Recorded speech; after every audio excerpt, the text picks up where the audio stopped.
Here we go again, another anime season in the books, which means it's time to give my thoughts on what we got this summer as a wraparound to my season preview, where I looked at the first episodes of these shows. So, here's my final thoughts. You know, what's good, what's bad, and what was just okay. That said, if an anime wasn't on my list from the start of this season, don't expect it to be here. That means it either didn't catch my interest, my Patreon supporters didn't vote for me to watch it, or I just didn't have room for another anime in my busy schedule. Looking at you, Make Heroine, you will be missed. And if you want to stay up to date on seasonal content from me, why not hit the subscribe button? That way you never miss out on another of my terrible takes. I always start off with a high note in these videos, and there were plenty of good shows within summer that kept me watching. Hell, some of these are just good in their own right, outside of the context of this season. But what I enjoy more than that is the variety. We had quite the spread between action, comedy, and drama, so let's take a deeper look.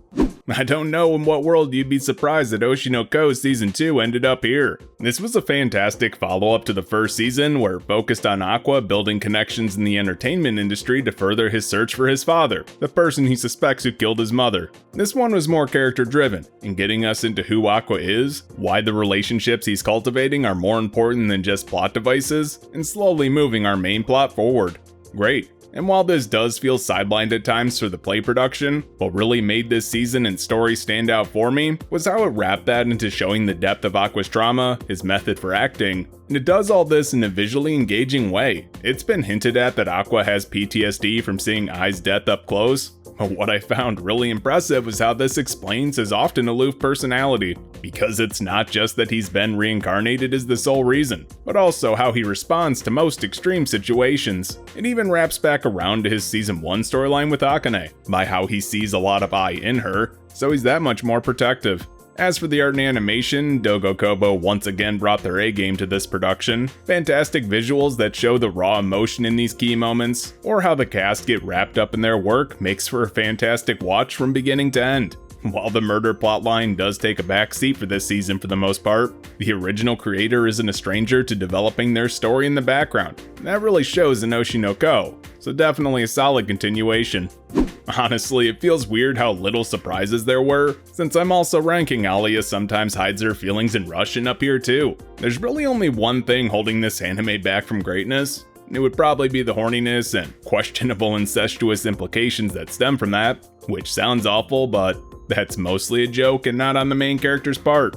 The actual draw here is the fantastic tsundere attitude, an enjoyable gimmick to make this stand out, and a vibrant cast that keeps me coming back each week for the following episode. And while this takes place in our usual elite school setting, the main dude's a slacker, his sister's a closeted otaku, and his love interest is painfully in denial. But the series isn't afraid to explore how these dynamics conflict and work off one another for a really engaging ebb and flow to the status quo of the story.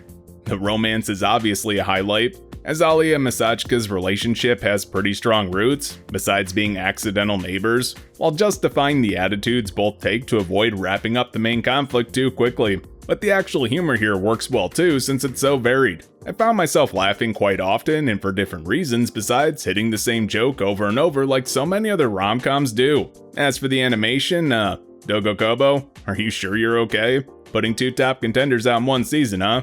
Yeah, this one isn't as visually intensive, but the art is still nice and flows quite well, with a decent amount of dynamic shots to sell the atmosphere. Overall, a fantastic production that's easily worth a watch, especially if you like rom-coms.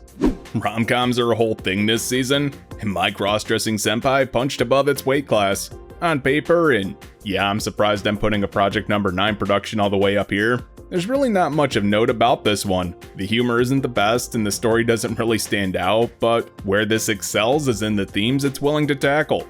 Positive LGBTQ representation in anime is scarce. I like to highlight shows that do it well, and that's definitely this one. Because we have a cross-dressing boy who doesn't fit typical masculine stereotypes, grappling with his gender as a central theme in the story, a closeted best friend who harbors a crush on him and is just fucking awful at hiding it, creating an incredibly cute romance in the background, and then there's the girl whose extreme positivity gives them the support they need to be themselves, while also exploring different sorts of neglect and abuse. It's rare to see an anime deal with characters not in a cartoonishly bad position, where sometimes it's literally just a parent who's traditional and pressures their kid to fit into the neat little cishet box. Or how someone's emotional unavailability creates deep-seated issues that have a profound impact on their kids.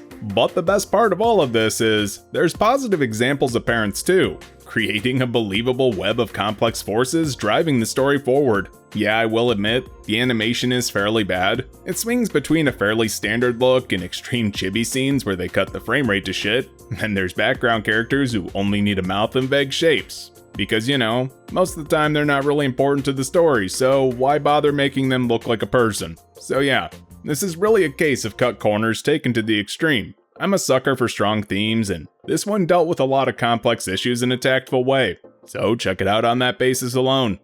Sometimes I just need a dumb comedy in my life, and my dear friend Nokotan was that for me. Now, I wanted to like this as much as Nichijou and other over-the-top random comedies, but unfortunately it didn't really reach that level. A few reasons why. It sort of abandons the true insanity it had in the first few episodes for a predictable setup and punchline, mostly of Noko doing something absolutely stupid, everyone else acts like it's the most normal thing in the world, and Koshi ends up being the straight man to the routine. While that formula does get predictable, how it finds new ways to push its own bounds is where this shines. The deer puns, callbacks, and ramping up as Koshi tries to keep up with the constantly escalating internal logic of this anime creates a meta joke in this series that keeps me coming back each week.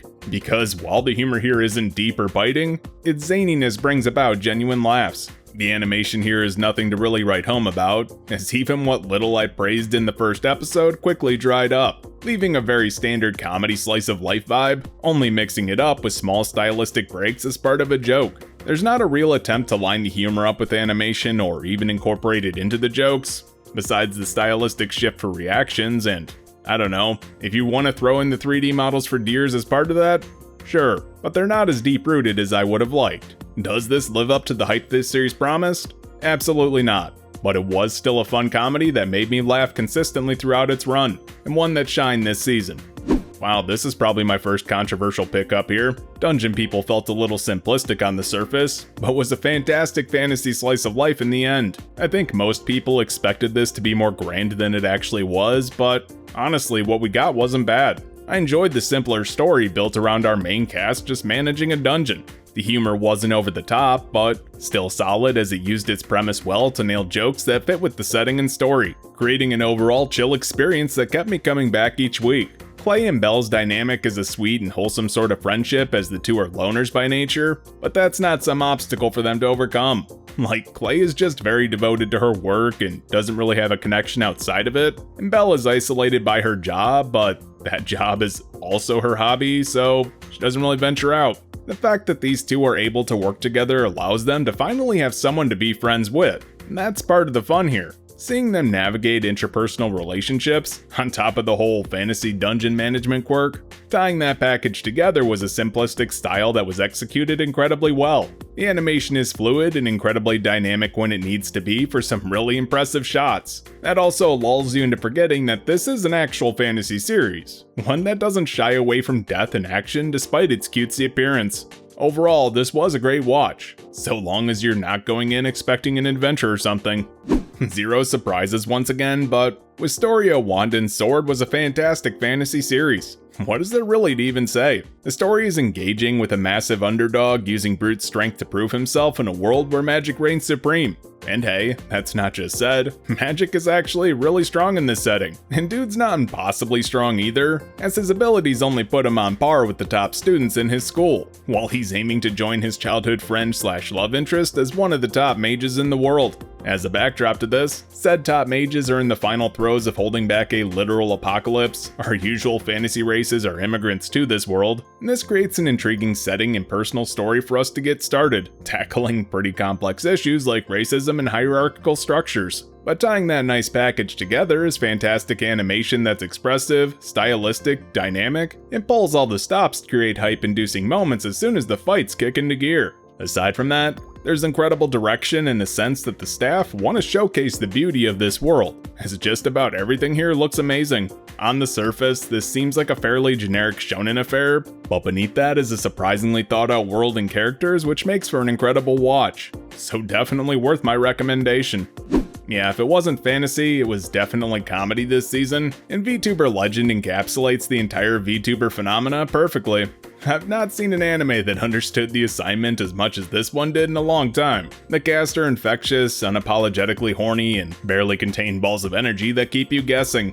And the best part is, this cast is absolutely massive, but each feels wholly unique and manages to mesh well together for hilarious ends. Yeah, there's a lot of sex jokes, but if that's not your cup of tea, there's great situational comedy, pop culture jokes, and humor that plays well off the format. Speaking of, definite credit to the staff for presenting this series in such a unique and fun way. The characters are literally streaming video games or just chatting with anonymous chatters for an entire episode. And this series presents that in a way that's actually visually engaging, either by getting literal, inserting the cast into the games, cutting to them at their computers, or abstracting them for the sake of a joke. And all that humor flies fast too. Of the anime out this season, and hell, I'll even admit, even the past few, none have gotten as many laughs out of me as this one has. I recommend it on that alone. But that's not the sole reason to watch, as our main character Aoyuki finds her voice throughout the course of this series, going from a pretty standard VTuber archetype to someone I genuinely enjoy seeing find happiness in her work. There isn't really much plot, but a definite sense of character growth, and I love that, so check it out for an excellent comedy.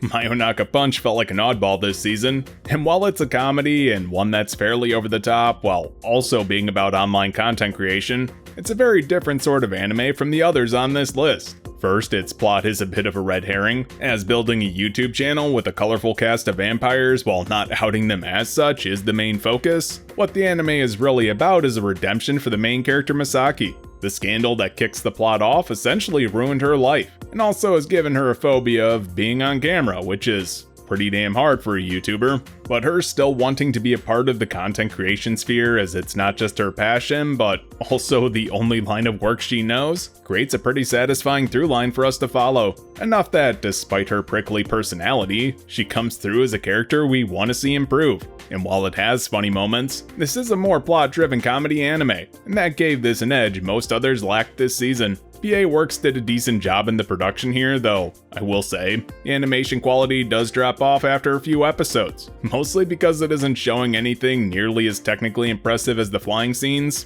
but there's still a solid sense of comedic timing that's on display here, and that does elevate this above other average productions. I like this series for how it tackles some pretty topical stuff in a solid way while keeping its theme. If you're looking for a more story-driven comedy, this is definitely worth a look.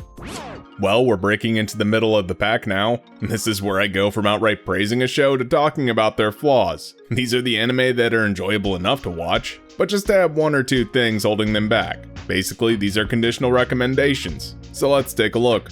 I had high hopes for My Wife Has No Emotion, and there were certainly points during its run I thought it would actually meet them. That unfortunately vanished around the halfway point of this series. There are a lot of complex topics this anime could have addressed, between robot-human love and the ethical concerns of treating an appliance like a family member, or even just as a commentary on isolation in modern society. Kind of would have liked that, but none of those manifested in a satisfying way. Hell, there's even a mystery of Mina's origins that this touches on, and then just sort of forgets about for episodes on end.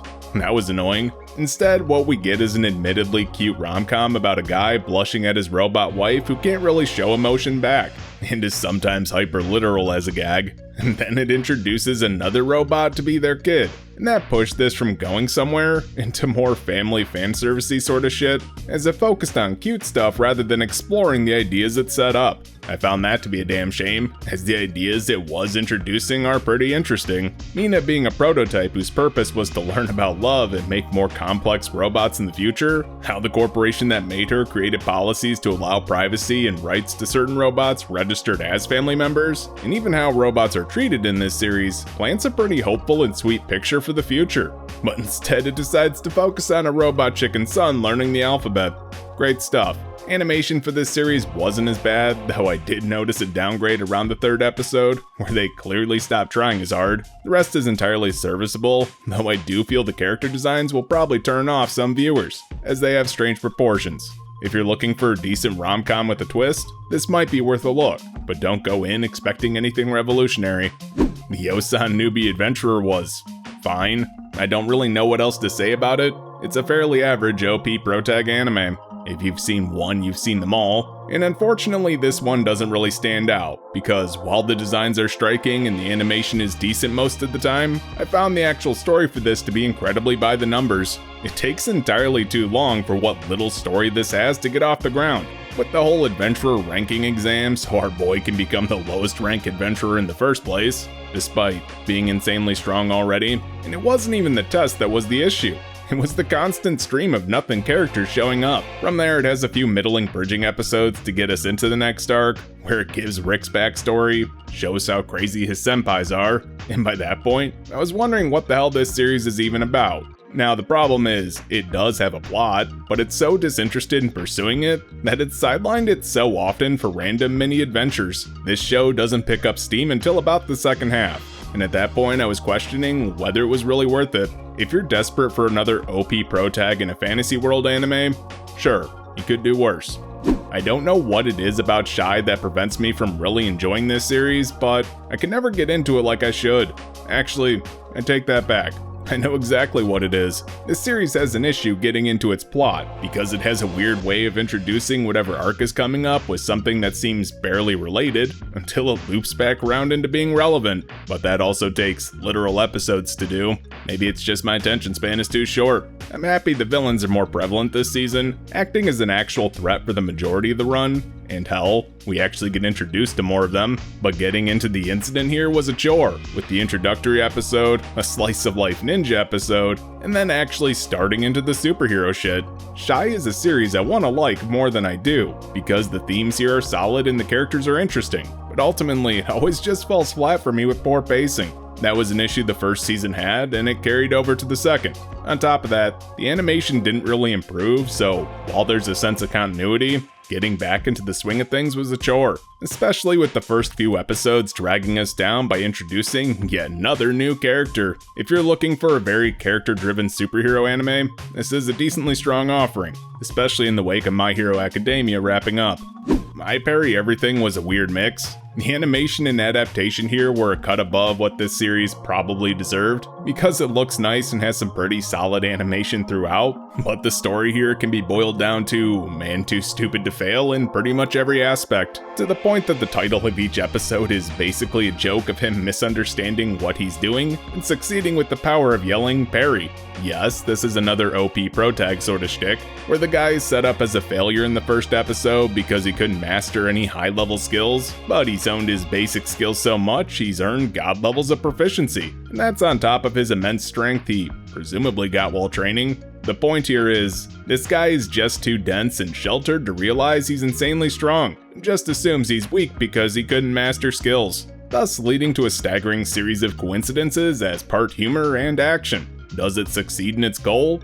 Sort of. Yeah, it's not taking itself seriously, but it's also not 100% committed to the comedy, making for a pretty strange mix to watch. Not helping that confusion, strangely enough, is the weirdly well-animated action scenes that punch above this anime's weight class for some hype-inducing moments that make you feel like you're watching an anime that's better than it actually is. The plot here is dumb, and sometimes that's okay. If you're looking for an anime to turn your brain off, this is certainly one of the better grabs for that, because it can actually be entertaining.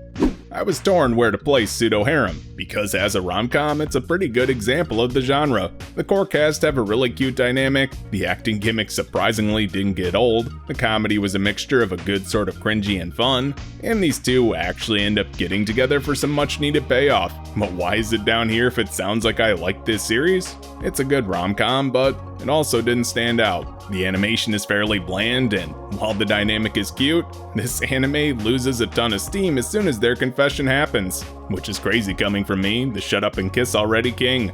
Yeah, the issue is, dude graduates high school right after their confession and goes off to college halfway through the anime, meaning there's less banter between these two, and that drags down the series. Definitely a bold choice, but one that didn't seem to pay off. If you're looking for a decent rom-com with a neat little gimmick to freshen things up, this one works. Though I do feel this doesn't utilize its premise as well as it could have, and the series falls off at the halfway point, so be mindful of that. Quality Assurance in Another World had pretty much everything going in its favor, and still somehow seemed to fall flat. Coming in with the novel premise, I was interested from the start. Because while this feels like an SOA clone, it actually takes a different, unique approach by focusing on people trying to fix the game they're stuck in, not just beat it. I mean, it's basically a sillier take on the trapped in a video game premise, so there was room here for a different sort of existential horror to unfold. That led to some interesting combat encounters and fun situations that made for a memorable experience. But it had a serious flaw. The story progression was just far too slow that it takes ages to get any semblance of one moving. Hell, 8 episodes in and we're not even introduced to the entire main cast. Then there's points it just drops plot lines entirely. Those are some pretty serious flaws holding this anime back, because while entertaining, I found myself constantly wondering where this was going, and not in a good way. It wasn't, I wonder what's gonna happen next, but more of a, can this please get to a point? Which is a damn shame, because everything else about this was pretty nice, with a unique style that made this series stand out. And honestly, nice animation that showcases both great action and the silliness of these situations, while even adding elements of creepiness to this setting with off-putting monster designs and glitches. So really, it is a damn shame this didn't amount to more. Another case where animation didn't break the final product, Dolly and Bloom told a great isekai story without relying on gimmicks, focusing on the relationships and personal drama a new life in a fantasy world can bring. Dahlia is a gifted magic tool crafter, earning a name for herself after her father passed away and fiancé broke up with her, but rather than dwelling on that, this one looks towards the future in a fairly optimistic way. The story explores how Dahlia grows a business and possibly finds love now that she's not letting things hold her back. And while this is an isekai, it's not really about that aspect of the story, invoking a lot of vibes early ascendants of a bookworm had, as this is using knowledge from our world to create new inventions while embracing the merchant spirit.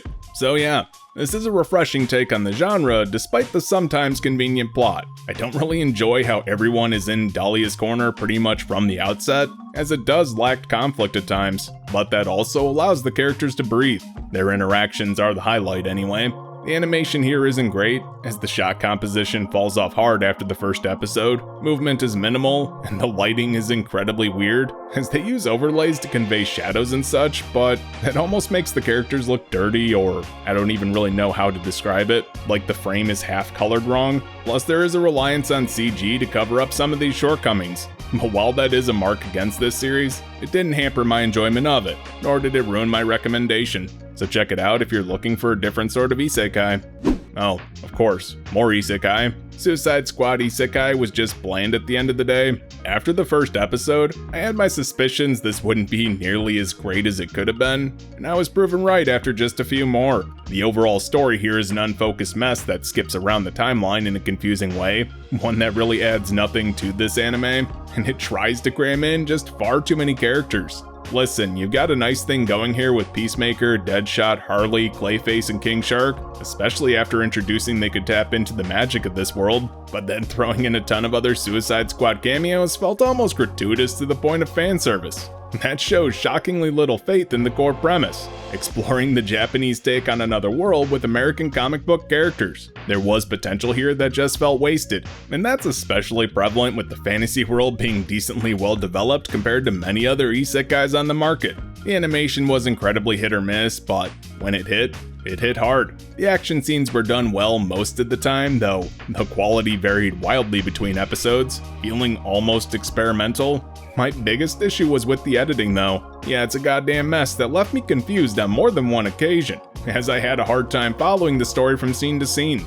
Definitely a flawed series, but ultimately will probably work for the fanbase they're targeting. Are you a fan of anime and DC Comics? Then you'll probably enjoy this. It's been about 4 years since the first season of Tower of God aired, and I remember liking the first season much more than I do the follow-up, and that issue seems to be with the noticeable downgrade in animation quality, but also the fact the story seems terminally unfocused at this point. After watching this season and getting multiple flashbacks to try and explain it, I still feel like I have no idea what happened between seasons 1 and 2. And then they threw a ton of new characters at us to the point I honestly gave up trying to keep track. Most of them barely have a personality or defining feature, while still somehow fighting for the spotlight, which sucks because I actually want to know what's happening in this series. This is certainly an adaptational issue, as I have no doubt the webcomic format wouldn't struggle keeping characters, motivations, and relationships straight. but in an anime, I can't easily flip back to a previous chapter to jog my memory, though I also know that's not helped by how large the Tower of God world tries to be, and the scope just isn't conveyed in this anime either. At this point, I'm about ready to just say screw it and read the webcomic, but this also isn't the absolute worst thing I've seen this season, so if you're a fan of the first, I'd say watch the second. Atri feels like an anime trapped in a specific time period. The story and presentation are reminiscent of a lot of key visual novel anime adaptations, making this feel incredibly nostalgic, despite the game this is based on being from 2020. And yes, I know this isn't actually a key visual novel, just clarifying that. There's a focus on plot with an underlying mystery that develops through character interactions and an almost slice-of-life approach. And while that mystery is intriguing, the series isn't too concerned about it, which is a bit of a disappointment, though that's also pretty understandable, as the characters have bigger issues trying to survive in the late stages of a slow apocalypse. There's an optimistic, yet lonely vibe to this anime that really resonates with me, but what holds it back is a lot of dangling threads that aren't really relevant to the main story, which is fine in a visual novel, as there's multiple routes and room to tell a bigger story. However, 13 episodes of anime lack that leeway, so definitely needed some trimming. Even still, the story feels cohesive, just a bit unfocused. This would have done much better with the 2-core run to flesh out the conflicts more. While the first episode packs a lot of interesting shots and animation, that quickly falls into a more standard anime approach as it goes on. That doesn't mean the art is bad, but the first episode set a pretty high bar that the rest failed to live up to. So overall, this anime felt like a blast from the past, but not the most satisfying thing to watch this season, mostly because it aimed to be so middle of the road that it didn't really stand out. So check it out if you like slow burn mysteries. And with that, we made it onto my shit list, where I could find something good in our previous entries. These ones had some major flaws holding them back, be that animation, plot, pacing, or all three in some cases. I'm sure there's an audience for these anime, but it's not me, and I'm not giving them a recommendation this season, so let's take a deeper look. You shouldn't be surprised that the strongest magician in the Demon Lord's army was a human ended up down here. This anime lacks a lot of things. Good animation, compelling characters, motivation for its plot, but also, pretty big one here, there's no real reason to watch it. So after doing some research, this turns out to be an isekai franchise with zero hints of isekai, introduces characters at the drop of the hat without actually introducing them proper, and its biggest sin as far as I'm concerned is how it wallows in cliches without any attempt to subvert or explore them in a meaningful way. Our dude is a badass mage, but we never really see him do anything impressive. He's said to be a master tactician who's winning the battle, but we don't really see him do that either. Oh, and probably biggest of all, he's supposed to secretly be a human, but that secret's out within the first episode with pretty much zero consequences. And the main plot here is a nebulous war between demons and humans, where our dude and the Demon Lord want the two races to try and live peacefully. But why? There's never a reason given for that, as a string of sabotages, one-off episodic mysteries, and pointless fluff filled the first half of this series. It was at that point that I dropped this because I could tell it wasn't going anywhere. Also, you know, just Studio ACAT. That's reason enough. Not worth your time. Actually, at this point, you shouldn't be surprised. There's zero surprises in this section of my video, because Failure Frame was also an abysmal watch. I pegged this show as a budget Arifureta from the outset, and that's a laugh, because Arifureta was already a pretty budget anime in the first place. But this, it said hold my beer, I'll show you a budget production, and then went all in on the ugly CG that looks incredibly out of place. No, seriously, what the fuck are you doing putting these poorly rendered CG models in close-up? Why are the walking cycles for the main characters also in CG? Why is none of this even consistent, because sometimes it's CG, and sometimes it's actually hand animated? I'm more confused than anything here. But that wasn't my only issue with this series. Complaining about bad animation is basically a meme on my channel, and what drove me nuts about this anime was how piss poor the story was. It made no damn sense. It takes that whole dude got a weak skill and is abandoned by his friends trope, but after he climbs out of the dungeon ready for revenge, way too readily mind you, since dude was already being put down that path long before he was abandoned, the series proceeds to throw lore and characters at us without a single care in the world. Turns out these random ass ugly motherfuckers we saw, yeah, they're actually super strong badasses in this setting, and our dude kills them with ease. Doesn't even learn their names. Who cares? We only learned they were apparently somebody important after they died. Cool. The worst part about that, it's a pattern in this series. Yeah, there's no care for the setting, and setting is barely even noticeable due to the shit animation. There's really not much else to say. There are better revenge isekai out there, so go watch those. Anything but this. I think I deserve some credit for watching as much of a nobody's way up to exploration hero as I did. Garbage series with zero plot and nothing to add. What is it? It's just an excuse for lollified chibi girls to be doted on by their master. The setting is garbage because despite it being set in modern Japan with magic and shit, the anime doesn't explore what the hell impact that would have on our society. Like, people can use magic and summon literal gods here, but for some arbitrary and halfway through the series not even explained reason, that shit only works in a dungeon. What encapsulates my gripes about this series was so goddamn simple it pissed me off. So this dude has like a HUD when he's in the dungeon, it shows his status, when he levels up, what items dropped, and all that shit. Pretty standard RPG stuff, right? Why does he have it? Not explained until 5 episodes in that he has contacts that display that information. Literally, this series is so uninterested in explaining itself because it wants to focus on our guy hand-feeding his little girl followers, which is creepy. And all it really had to do to explain something this basic was take a few seconds in the first episode. One scene, wouldn't be long. Just show him putting in the contacts blinking, and then cut to his POV with the HUD. No dialogue needed. Just show how this fucking world works. That's all I'm asking. Yet it couldn't manage that. So yeah, this is pure fan service and not even really the pervy variety, so just an absolute waste of time. Speaking of fan service of the pervy variety, I don't even really want to talk about plus-sized elf, because, you know, it's just borderline porn. The less I have to put on screen is the less I have to censor. No, I'm serious. There's no value here. The story, if you want to call it that, is loosely strung together gags and situations to introduce new girls that somehow end up topless within a few minutes. All is pure sexual gratification for the viewers. The appeal to a specific fetish is not lost on me, and it's not trying to be anything more than that. So skip it. Alright, probably my most controversial placement down here. We've got a journey through another world because people seem to like nothing burger isekais, where some rando gets reincarnated into another world to raise a family with his new OP powers. Look, I'm fine with isekais not being typical journeys to overcome some new threat, but ultimately, I think they need to pick a lane. I can't stand anime where it wants to be the usual OP protag adventuring anime, but also wants to do the whole living a relaxing life thing. So our main dude ends up becoming a renowned adventurer that no one leaves alone, so there's a constant stream of excuses to drag him in on whatever little mission. That just becomes self-flating, because the dude and his kids all just one-shot everything. That fixes all the problems without them even trying. Hell, they usually do it on accident. At this point, it's public masturbation, and I'm not gonna watch. Add on to that issue just more poor animation, and you get a series that's incredibly underwhelming. The sole point here is for cute fluff scenes with the kids, and if that's what this series wanted to focus on instead of the adventuring OP-ness, I'd probably have liked it better. Either way, these sort of anime are a dime a dozen, so no point in grabbing this over any other.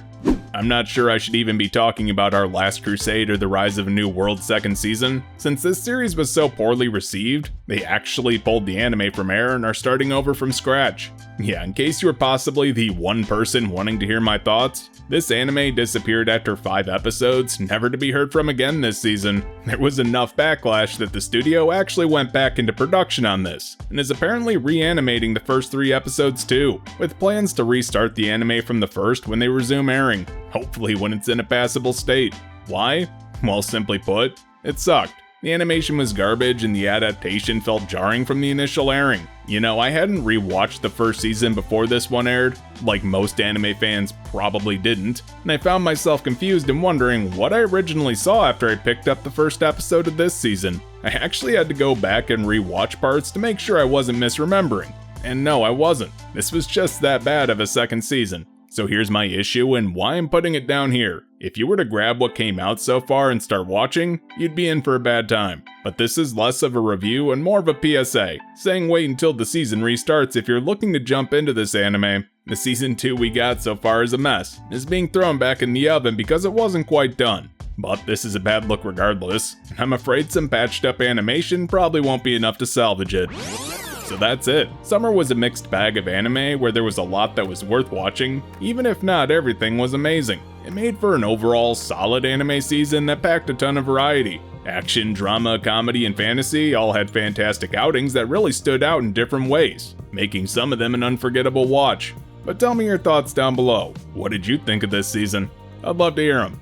For now though, hey, you've made it to the end of the video. Don't forget to like, comment, subscribe, share, and do all the other YouTube stuff to help the channel grow. You can also join my Discord with the link down in the description. And if you really want to support me and hey, maybe pick up some extra perks like voting on what I watch next season, why don't you head on over to my Patreon? Speaking of, I'd like to give a special thanks to Autumn Stott, JMonth33A, Pokeflute, Robin DBL, Samuel Chen, Sazi, Tristan, and Vonstrom for their continued support.